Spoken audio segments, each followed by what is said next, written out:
এটা গোলমালপুর গ্রাম। এই গ্রামের মানুষ খুব ভালো, তবে নিজেরাই নিজেদের অনেক বুদ্ধিমান মনে করে।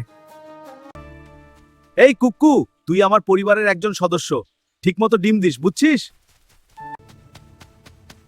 কি একটাও ডিম না? এটা কিভাবে সম্ভব? সবকিছু তো প্রতিদিন করা যায় না। মুরগির উপর নজরদারি লাগবে। না না, মুরগির ডিপ্রেশন হইছে। আমার মনে হয় এই মুরগির উপর কিছু একটা আছে।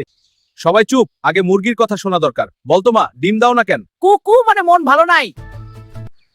আরে থামেন, মুরগির সামনে মোবাইল দেখছেন না? এই মোবাইল এখানে কি করে এলো?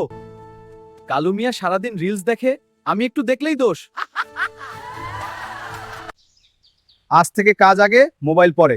ঠিক আছে, আমিও ডিম আগে রিলস পরে। আরেকটা রিলস, তারপর ডিম দেব। রিলসের নেশা এমন, স্বপ্নেও ছাড়বে না।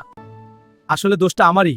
আমি যদি মোবাইল না দেখতাম মুখ কুকু, আজ থেকে আমরা দুইজনই ঠিক হয়ে যাব। চুক্তি পাকা। কুকু, আজ কাজ করব না। আগে রিলস পরে চাস। মুরগির থেকেও মানুষ বেশি শিখে ফেলেছে। ফোন খারাপ না, কিন্তু বেশি হলে মুরগিও নষ্ট হয়। এই ছেলে বড় হয়ে জ্ঞানী হবে। গোলমালপুরে ফোন আসক্তির গল্প এখানেই শেষ, নাকি নতুন করে শুরু? মানুষ যদি রিলস কম দেখে, মুই কম দেখবে। এই গল্প থেকে শিক্ষা, ফোন কম দেখুন, কাজ বেশি করুন।